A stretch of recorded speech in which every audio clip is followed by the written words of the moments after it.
Les Sénateurs ont du mal contre les équipes de bas de classement. Hier soir, ils ont perdu 3-2 face aux Sabres de Buffalo. Pourtant, c'est un match important pour les Sens et pour certains joueurs de l'équipe. Entre autres, Dallin Cousin, c'était son premier match depuis l'échange, tout comme Bernard Dorcœur du côté des Sabres de Buffalo. C'est la même chose pour Josh Norris, mais lui, il ne jouait pas à cause d'une blessure. On était habitué à ça quand il jouait à Ottawa. Justement, Dallin Cousin a marqué une passe. En fait, il y a une passe sur le premier but du match, celui de Brady Tkachuk en avantage numérique. Brady qui profitait d'un bon début de match des Sénateurs. Par contre, les Sénateurs n'ont pas réussi durant le match à s'éloigner des Sabres. À 2 reprises, les Sabres ont réussi à revenir de l'arrière pour égaliser.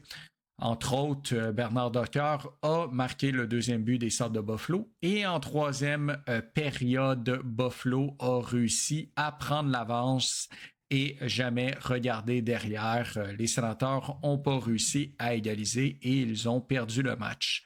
À noter une utilisation un peu bizarre des duos de défense de la part de Travis Green. Entre autres, Cleven et Hamonic ont beaucoup de temps de jeu. On dirait que Travis Green n'a pas coupé son banc malgré le fait qu'on n'avait pas une grosse avance et même on perdait le match en troisième période. Par contre, j'ai trouvé intéressant l'utilisation de Zuterlund sur le premier trio avec Timmy.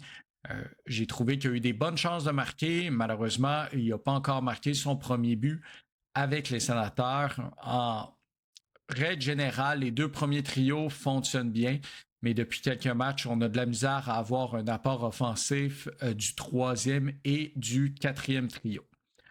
Heureusement, le démon, le Canadien de Montréal, a perdu contre les Blues, tout comme les Red Wings de Détroit et les Rangers de New York. Le prochain match va être contre les Red Wings de Détroit jeudi, en espérant une victoire. Si vous aimez mon contenu, n'hésitez pas à vous abonner, à liker la vidéo et à la partager. Vous aussi, vous pouvez aussi commenter la vidéo, commenter ce que vous pensez du match. À la prochaine.